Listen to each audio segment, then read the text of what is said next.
演播約特士第281章。新奇影視法人同埋總經理雖然都係于總，但係佢充其量只不過係一個傀儡嚟嘅啫。佢係道哥嘅人，所以佢深知廖漢道嘅能量，亦知道如果唔按廖漢道嘅命令去做嘅話，咁恐怕就唔係自己死咁簡單。廖漢道呢條友癲，佢咩都做得出，所以佢無奈咁報警。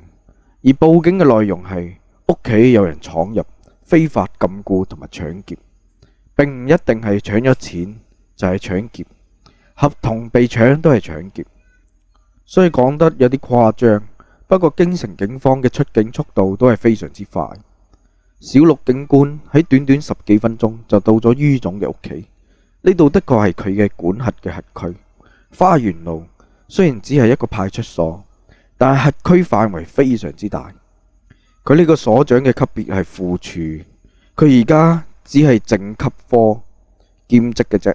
不過春節之後恐怕佢就會提拔為副處。陸曉雲帶咗3個人，都係夜晚值班嘅警員。佢哋所度有30幾個人，平時夜晚值班嘅有10個人，帶咗3個人，所以仲有4、5個人喺度留守住。係咪你報嘅警啊？陸曉雲帶住警員入咗嚟之後，就迅速喺屋度掃咗一圈。雖然歹徒已經跑咗，但係職業習慣卻係令佢唔理到咗咩地方，都會第一時間分析自己所處嘅環境。係啊，你好，我叫于安樂。于總伸出手講道。陸曉雲都輕輕咁答咗一下，就對身後嘅3個人講道：做好錄音，做好筆錄。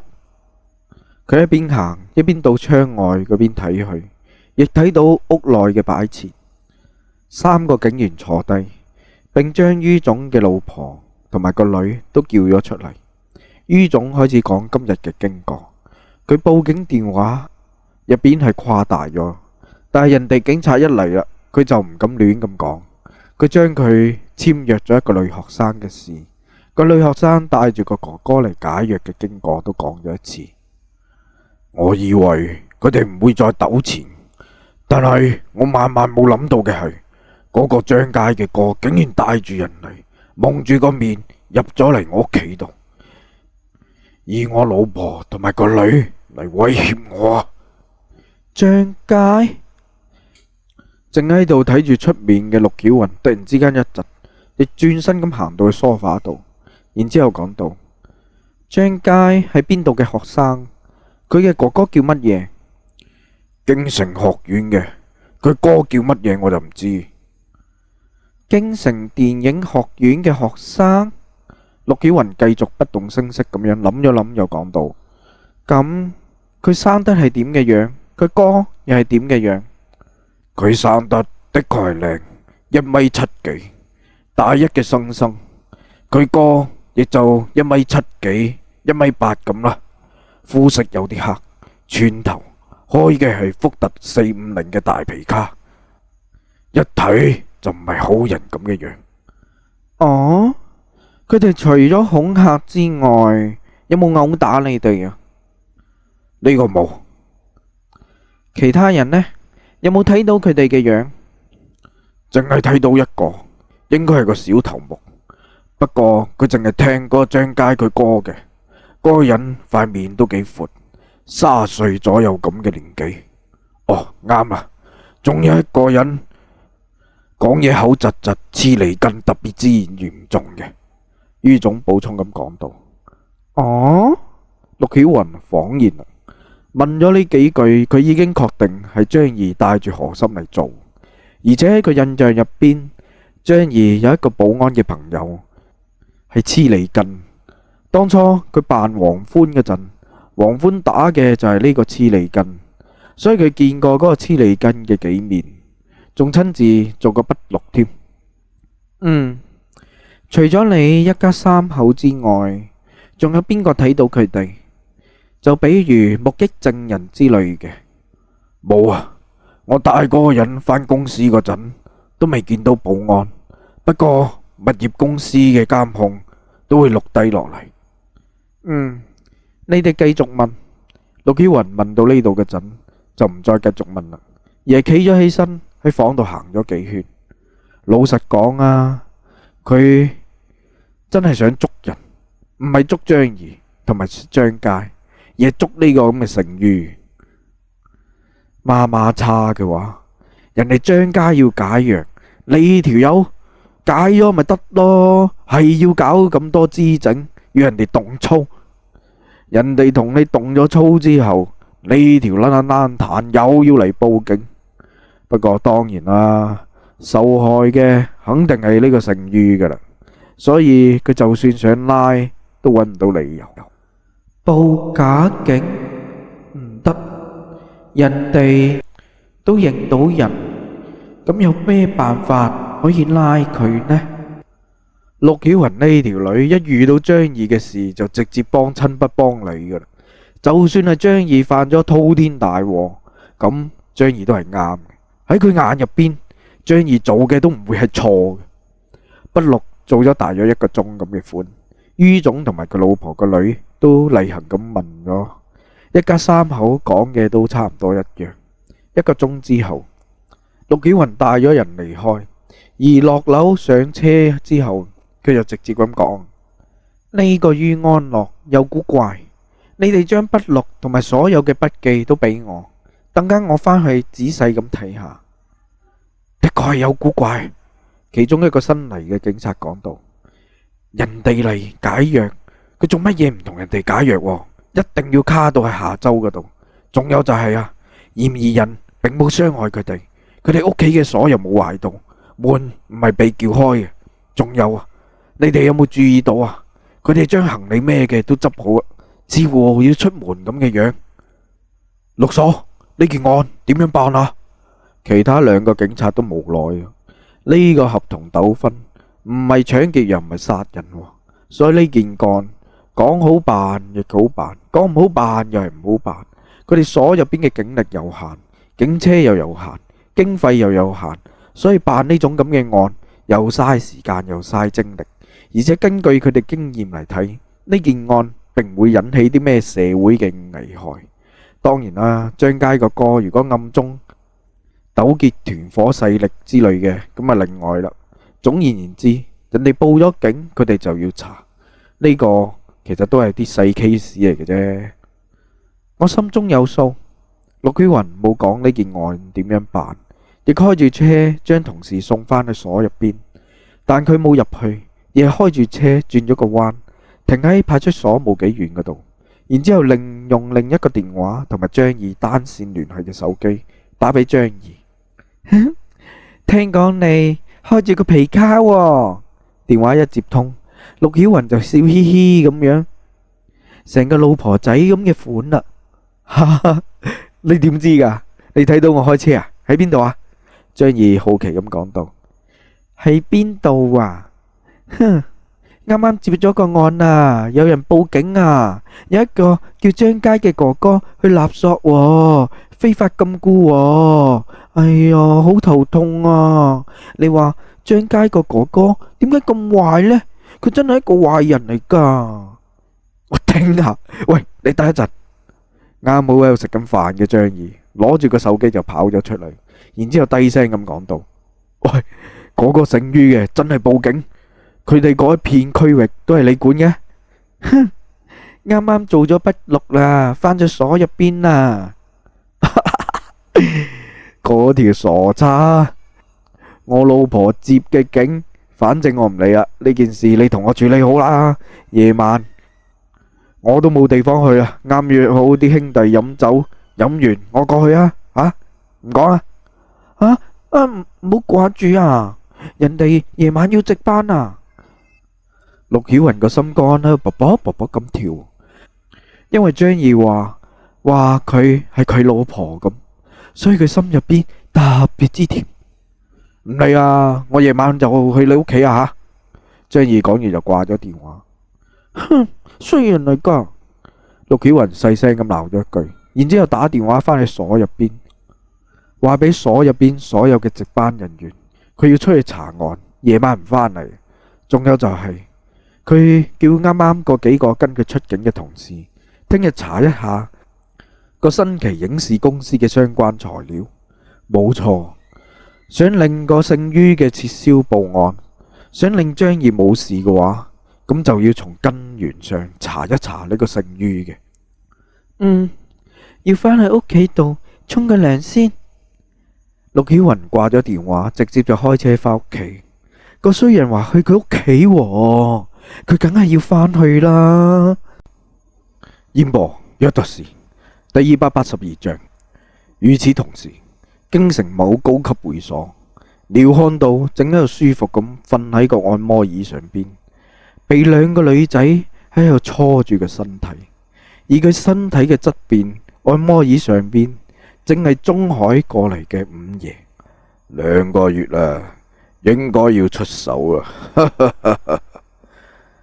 道哥淡淡咁笑道，其實呢2個月之所以佢冇任何動靜，就係因為佢喺暗中度派人調查呢個張儀嘅一切，而而家佢感覺時機已經成熟，可以將張儀一棍毆死。你唔係話佢喺個派出所度有人咩？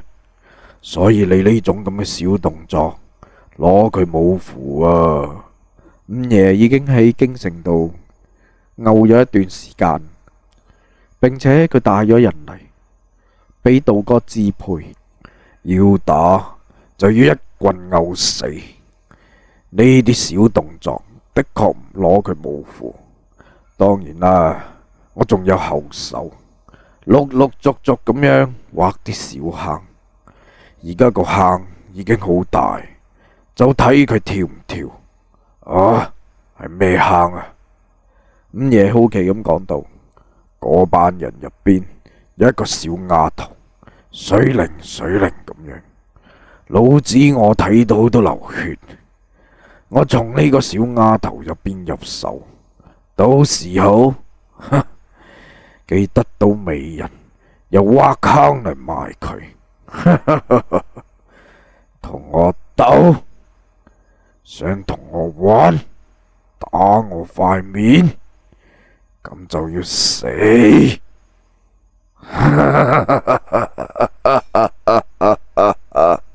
廖漢道掙扎咁喺度笑。張儀打咗曲陽，事後仲叫細話要揾佢算賬之類嘅，等曲陽過嚟傳話要揾佢自己之類嘅。佢係道哥，佢係廖漢道，所以邊可能會俾個鄉下佬嚟挑撥佢噶？亦所以佢冇任何動作，而係一直喺度做住各種嘅小動作。張儀身邊有咩人？係男定係女？有幾個人都俾佢調查到差唔多，所以而家時機已經成熟，陸續嘅手段佢都開始運作。咁我就唔返中海住，睇佢點死啊！午夜同埋廖漢道同時喺度陰險咁喺度笑住。夜晚12點，張儀成身酒氣咁樣返到去陸曉雲嘅別墅度，然之後借住酒意發起咗酒瘋，話一定要陸曉雲陪佢沖涼咁話，仲要冤話鬼叫咁添。陸曉雲真係好無奈，俾佢搞到真係哭笑不得啦。然之後唯有妥協咯，同佢一齊捐入去浴缸嗰度。坐喺浴缸度嘅張儀，兩隻眼都放晒光啦。佢真係唔可以承認，燈光下邊近距離咁睇住，剝光咗衫褲嘅陸曉雲，簡直係一種視覺上嘅受啊！陸曉雲絕對係稱得上女人中嘅極品啊！衰人嚟噶！俾張儀睇到唔好意思嘅陸曉雲，好醜咁樣撲向咗佢懷入邊。張儀就哈哈大笑，喺浴缸度將佢碌嘢一揈上嚟，直接就插入車匙，然之後一撻着咗，個發動機就喺度做住啲活塞嘅運動，結局結局結局結局，一番嘅渾水之歡。喺陸曉雲筋疲力盡嗰陣，張儀就開咗炮，然之後擦乾咗身體上邊嘅水跡，上咗床。啊啊啊！你講點算啊嗱？正喺浴缸度辦完事啊，亦傾下個剩於嗰件事。哇！好，聽日上晝10點，我開2部車去你所入邊。不過你要咩車啊？張儀實際上冇飲多，佢而家都係千杯不醉。陸曉雲就直接咁講到：就長城 H5就可以啦，國產啦，價格又唔貴，越野性能都唔錯。嗰部車都唔貴啊。張儀搖頭咁講到：而家體制嘅各部門嘅公車都傾向於國產化，咩級別配咩車，而通常情況之下，縣級配車唔可以超過20萬，所以嗰部車就可以啦，而且又夠實用。咁啊，咁我捐10部啦，10部先至100萬啊。張儀冇所謂咁講到：唔使咁多啊，2部就可以啦。陸曉雲即刻搖手，佢哋所入邊有2部車就夠，捐太多都唔係咁好。咁我就係要捐10部，咁點算啊？張儀無賴咁講到：咁就捐俾分局8部啦，我牽線啦。陸曉雲都想等張儀同佢啲警局嗰方面交好。好啊，不過我捐車就冇其他意思噶吓，就係我條女喺警局啫，我錫佢先至捐過去，冇其他諗法。哼，衰人！陸曉雲俾張儀一句甜蜜嘅話就感動到不得了。捐完之後呢，你就帶人嚟揾我，而我又唔承認咁樣。張儀繼續咁講落去，佢喺飯局嗰陣就諗好咗應對嘅策略啦。我到時會揾目擊證人，證明我嗰個時間冇同啲咩於總喺埋一齊，係佢誣衊我。咁佢哋物業公司度有監控喎，可能拍低咗于安樂同埋何心嘅視頻喎。陸曉雲提醒咁講到：妖，何心又冇乜壓住佢嘅，況且聽日你唔會將佢哋監控記錄抹咗佢咩吓？蠢嘅！哼，抹就抹，驚邊個喎？陸曉雲都冇所謂咁講到。再然後呢，你哋調查我尋晚嘅行蹤，然之後有證人，再然之後我就反告呢個姓于嘅呢條爛蛋，一啲記性都冇啊吓！但係佢講咗合約嘅事，呢個基本係事實喎。妖，佢邊有合約啫？2份合約都喺我呢度，你聽日再去問下佢有冇合約啊？如果有嘅，你就攞走佢，到時候俾我就得啦。吓，咁我咪喺度幫兇犯罪？我而家你話我係咪喺度犯緊罪啊嗱？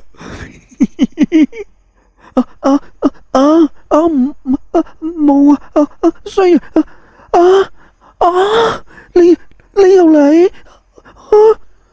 部車熄咗火，張儀又再次縫起個車匙，然之後一插落去個鎖匙窿入邊，再次咁撻着火，然之後個發動機又喺度結曲咁樣喺度做緊運，然之後個陸曉雲又一聲一聲咁啊，壞人壞人咁喎，頂佢個肺！2個人半夜3更又執咗一鑊，部車冇晒油嗰陣，又靜落嚟研究下對策。差唔多到天光，陸曉雲先至瞓咗一陣，張儀就打電話俾何心，叫佢早啲起身，直接去長城嘅4S店度，要10部車，要 H5嘅，必須係現車，一間冇嘅就去2間，佢要送人。何心乜都冇講。至於錢財方面，佢先墊住先，到時候先至再揾鄭楚楚報銷。趁住陸曉雲仲喺度瞓緊懶覺，打完電話俾何心之後，佢又打咗電話俾李秋水喎。而李秋水似乎都喺度瞓緊懶覺，冇好氣咁問佢呢個大老闆做咩嚟騷擾佢咁喎。幫我做個證人啊！我尋晚7點左右同你食飯，食到7點半，得唔得？張儀嘻嘻笑咁講到。吓，你又嚟？上次嘅證詞我返去諗咗諗之後，時間都有啲唔啱喎。李秋水講到。上次喺醫院，佢幫住張儀做咗一次證人噶啦。哎呀，咁咪再幫多次咯，就半個鐘啫。食飯嘅地點係鋪頭度，當時楚楚都喺呢。張儀唔理佢同唔同意啊，直接講咗個時間地點。咁你又犯咗咩犯法嘅事啊？李秋水問道。妖，尋晚下晝唔係開會咩？關於我妹嘅事，同埋嗰個影視公司話解約，然之後個影視公司喺度為難我，再然之後我夜晚就去嗰個老總嘅屋企度威脅個老總解約咯。佢轉頭就將我話告我話報咗警喎。不過你放心啊，呢次辦案嘅係陸曉雲警官。吓，又係佢？我明白啦，你哋有奸情，上次就有問題噶啦。李秋水呵呵笑咗起身。上次陸曉雲去鋪頭度做筆錄，仲要捉住個鄭楚楚喺度問添，所以憑女人嘅直覺，佢同鄭楚楚都感覺到嗰個警花仔同張儀有關係。唉，得啦，冇問題啊嘛，冇問題就咁啦，好冇？哼，夜晚我要食燒鵝，有一間燒鵝嘅店比較唔錯，你一定要請我食。李秋水提出咗要求。哦，冇問題，夜晚都去。尋晚嘅團圓飯都補返上。張儀拍心口咁講道。唔得啊，就你同我，唔可以叫楚楚姐啊。吓，你做乜嘢啊？你唔同意就算啦，咁我都唔幫你啊。李秋水威脅咁講道。啊，好啊，好啊，好啊，咁答應啦，同意啦。係呀，咁夜晚我哋再聯繫啊，到時候我去接你啊。張儀只能妥協。其實用李秋水嘅做證詞，亦有佢嘅用意，因為李秋水嘅身份。李秋水咁樣先滿意咁掛咗電話。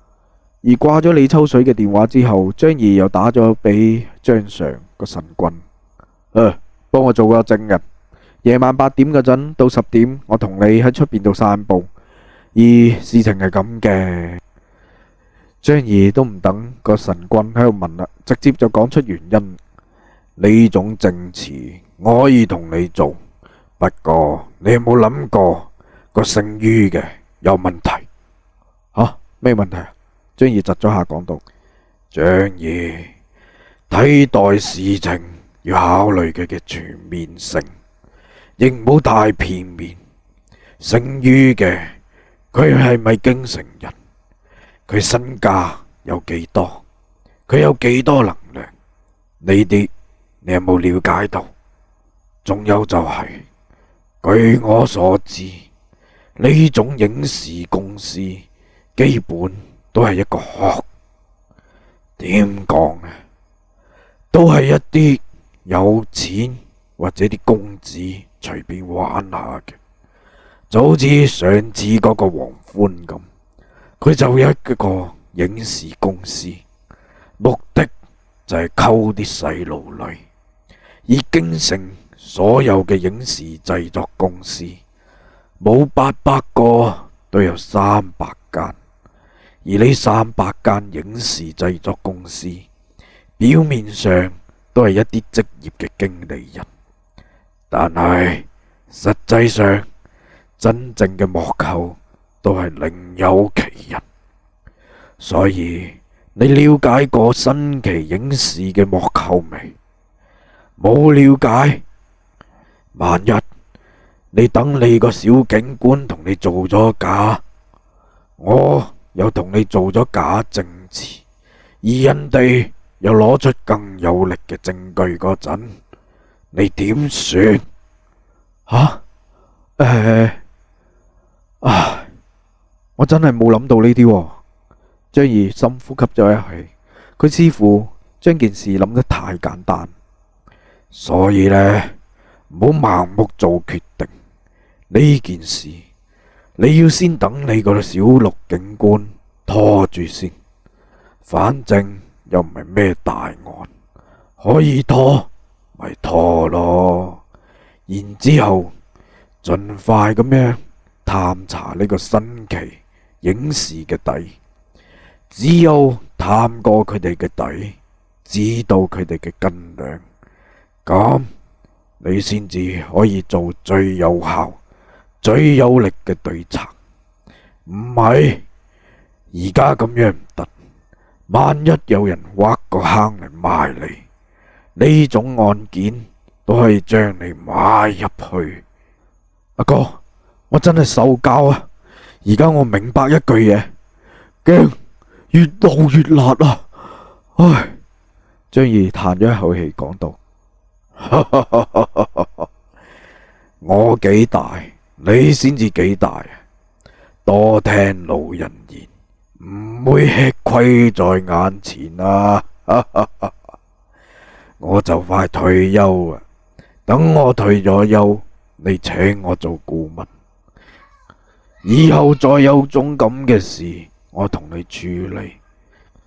咁你仲驚乜嘢呢種咁嘅威脅手段啊？